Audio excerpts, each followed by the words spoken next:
Joined now by Georgia Tech head coach Brent Key. Brent, of course, making the trip across the pond, as will I, over to play Florida State in Ireland. Brent, what's going on? Not much. How's it going?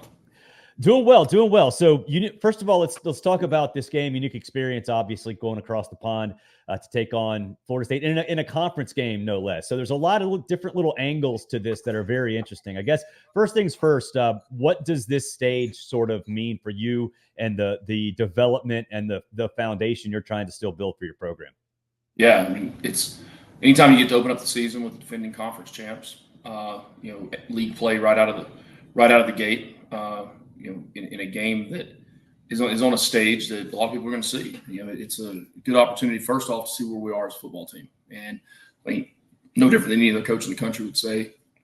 Right now, we all really know how our team is relative to each other, relative to itself. But that's what makes college football great, is now we get to go see what we are relative to another team. So, so that's exciting. It's exciting to be on stage, and really for people to see Georgia Tech.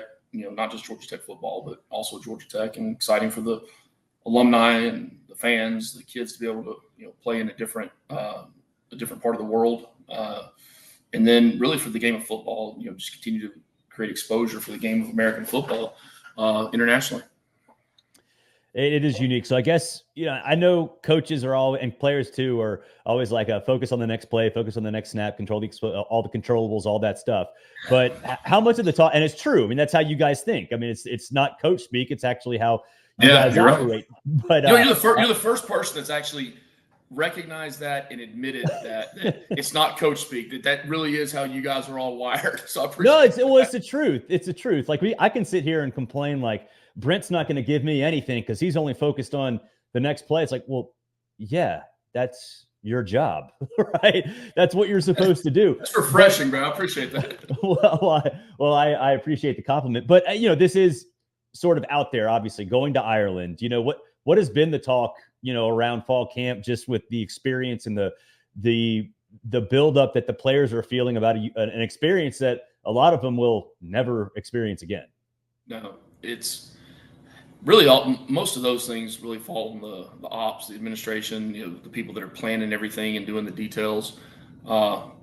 We do keep the guys really grounded into what they're doing, improving, as a player individually, improving both sides of the ball, improving our special teams. I mean, and so it hadn't really hit that point where I think okay, we're about to go over to Ireland to play a game. I think they're still in that mode of, we're getting ready to play a game. I think now when they start scrounging up and make sure they all have their passports together, and we'll do that way before the night before we leave. So, I think that part of it will start to hit them pretty quickly. But at the same time, we're doing a lot. I mean, we're tempering that down as well. This isn't a whole lot different than going, East Coast, West Coast in the NFL. Going from Seattle to Miami or Atlanta. There's not a lot of difference in the time. So, I don't want the kids to overthink the jet lag and, being tired and those things. They're kids, their bodies adjust, pretty quickly. And, I think the experience will come once they probably step on the plane and see that, all right, we're locking in to, fly 6.5 hours as opposed to an hour, 2 hours. Well, I mean, Stanford and Cal have to do it almost every single week in the ACC as it is. So it's just like you're not just a national, you're international, and might as well have you guys in Florida State do it as well. So, obviously you're a Georgia Tech alum. You get the job under very interesting circumstances, not just midseason a couple of years ago, but also in an era where times in the world of college athletics are changing very fast. So you've had success. You've built Georgia Tech into a program that people recognize now. How hard has that been, sort of with all of the other ancillary stuff that's gone on that you guys have to deal with on a daily basis? I don't know if I picked my head up long enough to really think about that. And it's every day you wake up and attack the job that's underneath you for the day. We know that we're building something we want to build that has a solid foundation, built for an extended period of time, for a long time. But the urgency you have to have every day to accomplish what you're doing in that day really supersedes the patience you have to stack the days and build it over a course of time. So to be able to come in and have the sense of urgency every day to do what we have to do. And we really believe that if we give everything we have, everybody walks in the store every day knowing that our goal, each individual's goal is to build the best program in the country, and they don't deviate from that. I don't want people to walk in and feel as if we're punching a clock and we're here from this time to this time. I want everybody to be invested in the program from anyone that works, from coaches to staff, administration. No matter if you're in this building, you're invested in the success of the program, no different than the coaches and the kids. So when you have everybody really working that same direction, I think you have a chance to build something special. A lot of people this weekend are going to get a chance to see Haynes King, a guy who a lot of people heard of. He won the job at Texas A&M twice, obviously horrible injury luck. Transfers to Georgia Tech, has a ton of success in year one for you. For you personally, recruiting him, seeing how he's handled all of his rather circuitous route to get to where he is right now, how satisfying is it for you to see him succeed, and what should people expect to see from him this season? I think probably the biggest reason me and Haynes have such a good relationship is both of us are in a position that the route to get here was the uncommon one. It wasn't, by the way people script it out. It wasn't the way people write a book. We both kind of took the uncommon journey to get where we're at, and that's allowed a bond to occur between head coach and quarterback. I think it's one of the most important ones you can have, because they have a bad game, they have a good game. They're the ones that are in front of the media. They're the ones that have to take the podium, no different than the head coach. People aren't looking at the guy that dropped the ball on the sideline. The quarterback's the one getting his picture on the jumbotron. So to be able to share the good things and the bad things with your quarterback as the head coach, I think really develops a bond between the two, because he has to be an extension of you and of the head coach, and an extension, yes, of the play caller on offense and the coordinator of how they're running that side of the ball. But the mentality that a football program has, the coaches are only around them so much, and but the players are together, and it's through the quarterback that team is really built and the identity is created. You're heading in.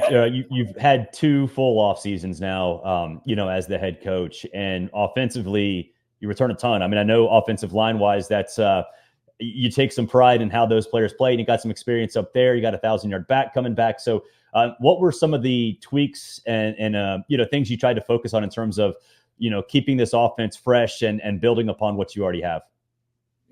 Well, you want to be able to continue to add to what you have. I think Buster does a great job of building the offense out for, number one, what's good for our players. And then that's what's important. It's not about what plays you call. It's about how they're executed. And he does a good job of building the offense out to meet our strengths and really to eliminate some of the weaknesses. So you going into a second year, you really want to focus on the development of your fundamentals, your technique, especially when you got guys returning that have started and played games. But the big thing we've been able to really do from spring ball till now is increase our depth. That's the big thing that is build depth, increase the depth, have more guys that can come in and be that 6th lineman, 7th lineman, 8th lineman in the game, because that's only going to make you better and going to make you healthier for the whole season. So increasing depth, adding to the repertoire, adding more complements, plays off plays, being able to have the full package in now that complements the skill set of our players. I think you made 4 staff changes defensively this offseason. Obviously, it's a point of concern, a point of emphasis in terms of what you want to do in terms of building your program to play complementary football at an elite level. So what changes should fans expect in terms of the defense this year? Better. It's one of those things where early on you see the chemistry. Look, you can have really good people and really good coaches together, but sometimes it's just the chemistry isn't right when working together. So I think we've had really good chemistry in the defensive room, really good relationships with the players. They're really good teachers, being able to teach the concepts, not just what they're doing defensively, but what they're attacking offensively. But it really all starts with the ability to stop the run. And that's the A1 thing we have to accomplish. And the coaches have done a good job of putting the defense in, teaching the defense, but then we've also been able to go out and acquire some pieces on the defensive side of the ball that help with personnel as well. last thing, you did a great job keeping players from transferring. I don't know what the exact statistic is, but in terms of players leaving, you're pretty low on that list. Just what's it like re-recruiting your own roster basically every single minute of every single day? Well, I think you said that's the key to it, is every minute of every day. It's not – I don't look at it as re-recruiting them. I look at it as continuing to build on the relationships, continue to have open conversations, to be transparent with them. Players, coaches get players what they need, not what they want. Everybody wants the pie in the sky, but to be able to give these guys what they need to be successful on the field, off the field, in the classroom. That's what's important. And then, the camaraderie they have with each other. There's friendship. People lose sight of that too. There's still long-lasting friendships and bonds that these guys have that they build from freshman, sophomore, junior. And, sometimes those override, whatever to go somewhere else. Well, Brent, appreciate it. Good luck in Ireland. It should be a fun way to start the season, a conference game against Florida State. And look, I'm happy to be there. I might be a couple Guinnesses in. I'm not gonna say I won't be, but that Guinness Brewery and that Jameson Distillery are calling my name. Appreciate it. All right, man. Thanks. Go Jackets.